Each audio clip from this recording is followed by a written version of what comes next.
Good morning. This is going to be a quick update taking you through the process of making Blastoise's head out of paper. I'm starting a new video series called Quick Update where I just talk about something I'm working on for a couple minutes and just plug that in between the more thought out videos that I try to do. And I had this romantic idea for my channel where all the videos I make would just be like great. Like every single video would just be like better in quality and every single one would be really well thought out and concise and to the point.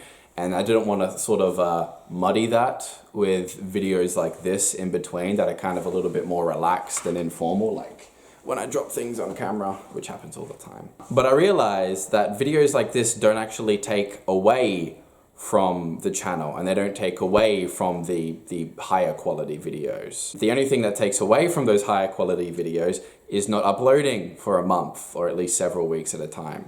I'm gonna try and stop that with this new video series called A Quick Update. Let's get going. So this is what I've got so far, and you can see I'm about halfway through making this guy's head.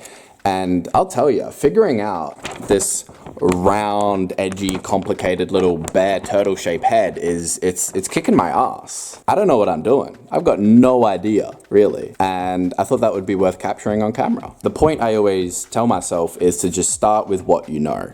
And that's exactly what these structure pieces here are all indicating. So like anything, I've got my blueprint here, which is just a completely front-on drawing as well as a profile drawing. So I know the 3 dimensions, I think I've said this before, of height, width, and depth. And that is what these structure pieces are indicating. So I know from the side view, I've just cut out a flat piece of paper that looks like the drawing I've here for his upper head, and I've measured this meticulously to get it very accurate. So I have two of the side view ones to account for the front view one, which has this dip in the center of his head here. So that's going to be like a little groove, and that's just, it's really complicating the whole shape, and that's what makes 2 profile views necessary. But still, basically, we do just have the depth, the height, and the width, and then from a top view, I have another piece going underneath all of this to indicate the shape from above and below.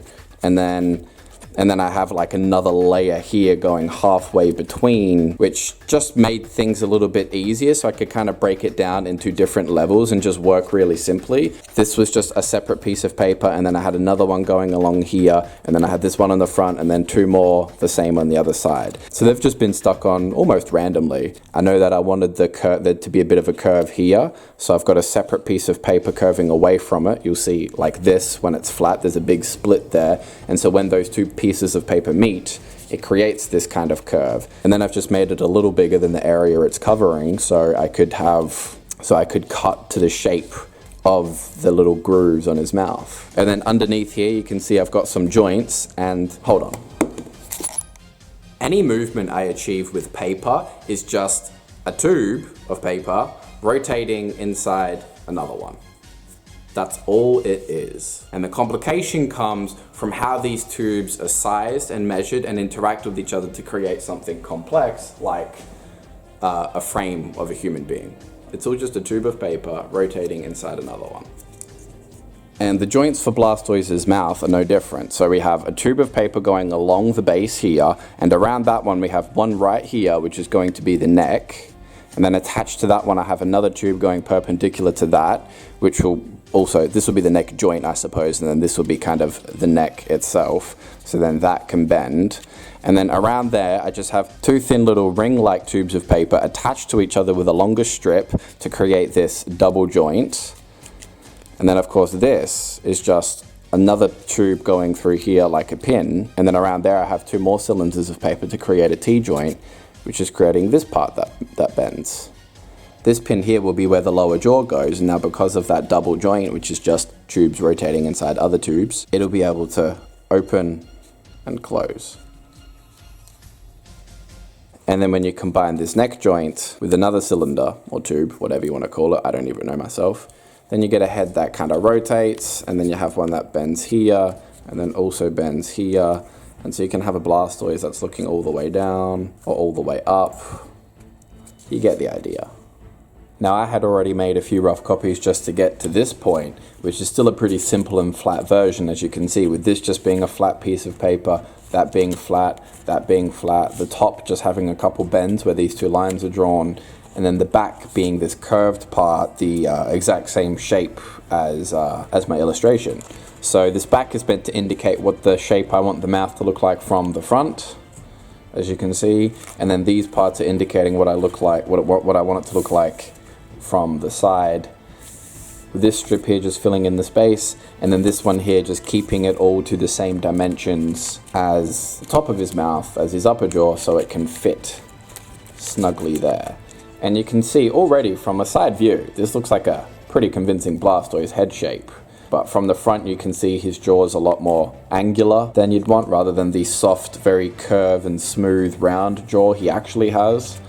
And also from angles like that, that's pretty noticeable that it's quite square, like it's a sudden plane change here, and that is reflected by how the light. So my plan is to cut open this rough copy and then just put a few curves in the paper, maybe 2 on each side here, and then like another 2 on this strip here to just really round it out. I've just cut that open again, and I'm going to make cuts along here to indicate where I want to make the cuts in the paper. And by moving the paper out here, I can see how much further this little part is going to need to come out to still line up properly with this one, if that makes sense. So I'm just gonna indicate that with a line.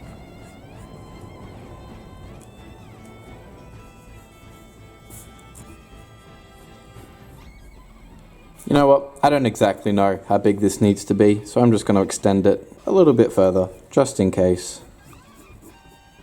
When thinking about where the cuts in the paper need to be made so it can curve, I'm going to try making a 3mm cut here, so I know that this section here will be cut out and then and the empty space will be folded together. And because I know I'm cutting out 3mm here, to maintain the same surface area that was necessary to bring all the shapes together, I'm going to have to move this outside curve 3mm away as well.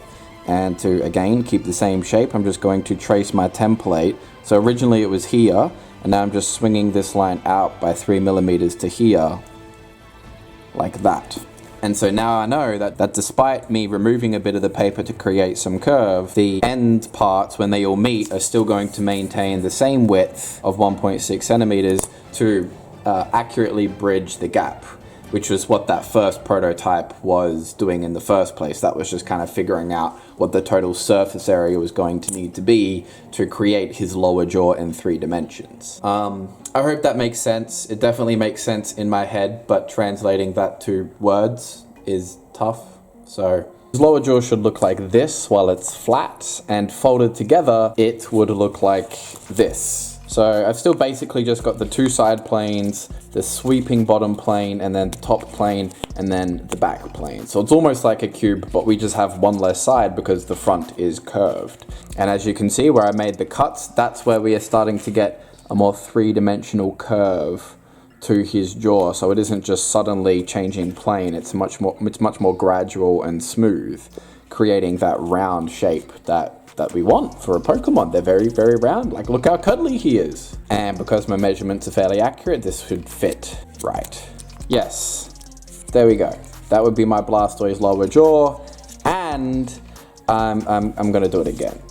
The mass of his jaw is totally all down here when I want it to be further back, so I'm gonna have to bring the area up here and then lower it down here so it's a little thinner, and then it's kind of like from the front, I guess it's okay. And now this one's a little better, but it's not quite. I know. I'll just extend this top section of the side part up by 2mm. I'll extend this back part up by 2mm, which is what I should have done anyway. I think I measured wrong before. And so his mouth will just sit a little bit lower like that. And yes, that'll do it. And then that is an easy adjustment. Yep, we did it, but I'm getting there. It's been like Now I just need to cut it open again along all the seams where the paper is connecting so it can be a flat shape once more. And then I will trace that onto my higher quality blending card for the final copy. And we will be making some headway on Blastoise's head.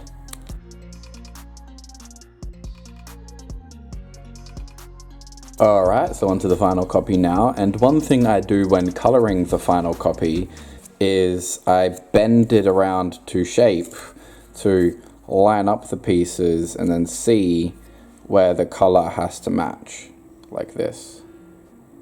So it continues all the way around, if that makes sense. And the key to that clean, tapeless look that I've started doing since the Venom model is at the seams of when the separate pieces of paper meet each other and they're being held together by the tape, glue it on the back.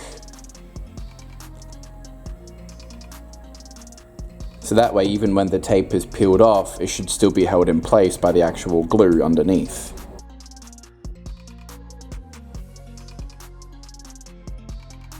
Kinda looks like a boat. And now here's Blastoise's boat mouth. And I'll tell you, the tape and the seams where the paper's been cut around the shape is, it's really obvious, actually. Oh well, maybe it'll look better later. Maybe it won't be as noticeable afterwards. And since all of this space needs to be open so you can actually fit the joint and then, you know, have an open mouth and some teeth and stuff, I'm going to cut it open. So this top part and this back part here are key in the construction phase to get the correct shape, but I am hoping that I can remove these two parts, and since everything else is in shape and it's been glued from the back so it'll be fairly solid, it will hold its shape. And then this pin going across the jaw is also the same width as this top plane piece anyway, so that will also stop it from being crushed in. So I think it'll work. This is what I normally do, but in the construction phase it's just much easier to construct a 3D shape when you have all faces of the shape covered.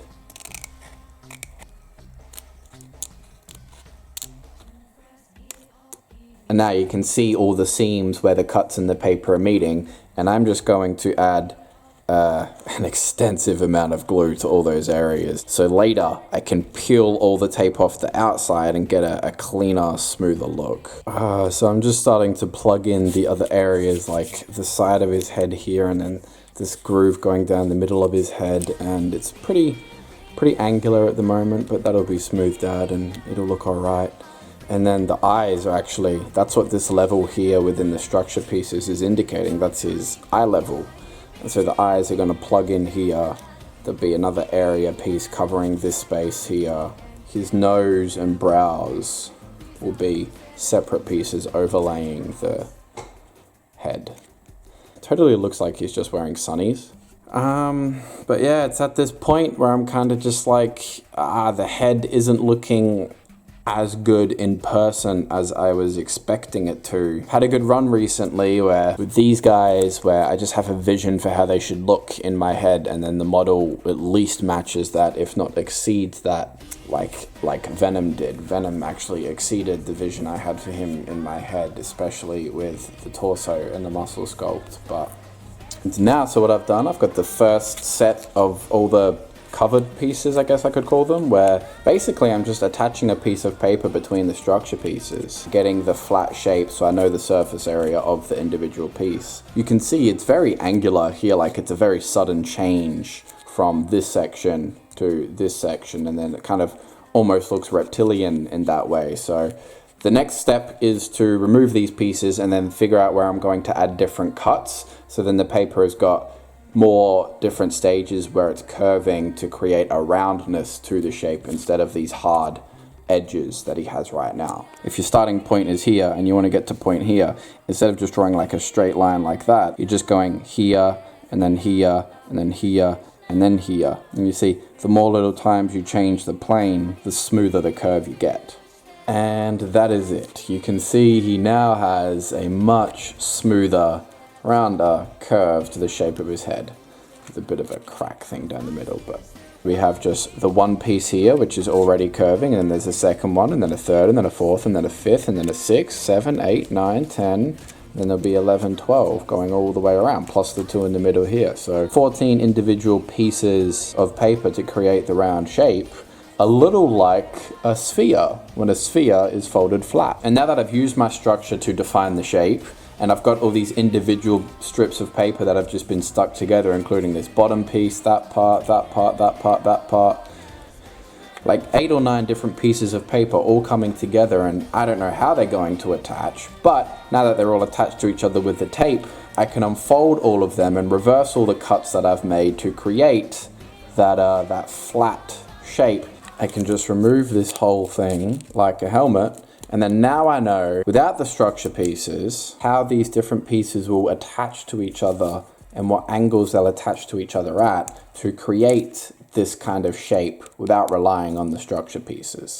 It's getting there in a really scrappy, messy way and then reverse engineering it to a flat piece of paper again with all the little grooves and cuts in it that will come together to create the 3D shape that I get to this complex final copy piece like this. And then when I color it like I would my drawing, it should look like this. And I'll just start to bring that together. And it's starting to look like a helmet, actually, and the helmet will just wrap around the structure pieces, and I hope that I've done all my measurements correctly and everything will line up as it should. And this is the front part here for his like upper lip, snout, I guess you would call it. Here I'm drawing the eyes, just like using my drawing I have here on the left for a reference to make it look like that, since that's essentially my blueprint. And so I'll just be building up the lines, making them thicker in the key areas. And then I just start to add the tones. So I'm going from a very light violet to a pink to a dark violet. And now all the individual pieces are kind of starting to come together, mostly.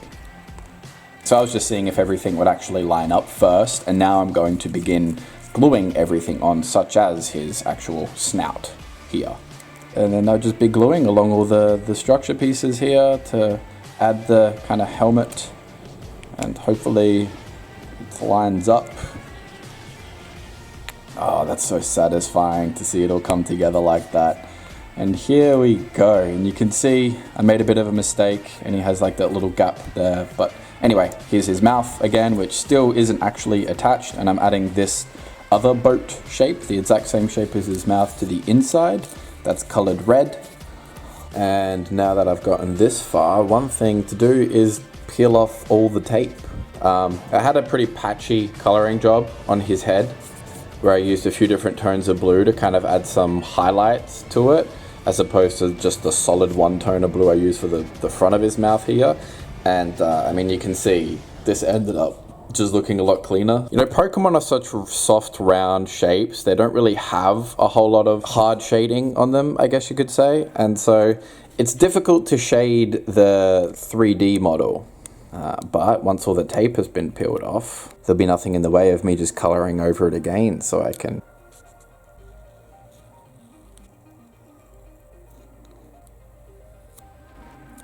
It's not too bad on a lighter colored character like Blastoise, but you can still see that this side is much cleaner and clearer than this side, where the tape is quite noticeable up close. And now this is the part that gets me really excited about this being a 3D drawing, is that I can just color on top of my 3D model as if it was a flat piece of paper. Adding another dimension to my drawing, as it says on my Instagram, I think, which you should totally check out for pictures like this guy's head and other stuff that I just happened to post there. And boom, Blastoise with his big purple eyes. I think he's looking good so far, although without the mean eyebrows and the snarled up nose and then the ears, he's kind of looking just like a friendly Ninja Turtle, which I guess is accurate. Got to add the elements that make him look a little bit more like a bear, such as the ears here. Here's his eyebrows, what they look like flat, and then there's his nose going on top of his snout. Is it called a snout? Anyway, that's been colored in now, and I just have to fold it together to make it all line up, and then that's just gonna glue it on right here. Man, that looks good. Ah, so happy. And then here's his eyebrows with all the big cuts in the paper. It's become very kind of cylindrical in its shape. Ah, and there it is. That's my Blastoise head. Oh, yep, the ears. Totally forgot about the ears. So that will just be like, almost like a bunch of triangles kind of just folding down to create this curved shape. And then they're just gonna stick on the side of his head like that. And of course, all great things come in twos. So here's his other ear. And my Blastoise head is complete. Man, I like this a lot, actually. I wasn't sure how it was going to turn out. Such a round shape with lots of little changes in plane, like a Pokemon here, but I think it's turned out really well. And it was really cool changing up the way I do things with something like Blastoise's head, which is a completely different shape to anything I've done before. And you can see in scale with everybody else here, Blastoise is big. This has been my quick update. This started as a quick update. I didn't think this is going to end up being like over 20 minutes long. So as it turns out, Blastoise's head is the most complicated and difficult thing I've done since Thanos. I still think it might have even taken more time. And I pretty much leave every single step of that process, every single thought and idea I have that goes into making something like this in the video. That's why it's so long. It wasn't going to be that way, but I thought that might be interesting to some of you guys. Let me know if you find this long-winded kind of video interesting, and I'll do more of them, more casual ones like this in the future, where I just talk freely about what I'm doing as I'm doing it, and I don't cut any of the stuff out. So see you next time. Thank you for stopping by. I appreciate your time and attention as always. That's really cool to me that other people pay attention to what I'm doing here. Thank you, and bye-bye.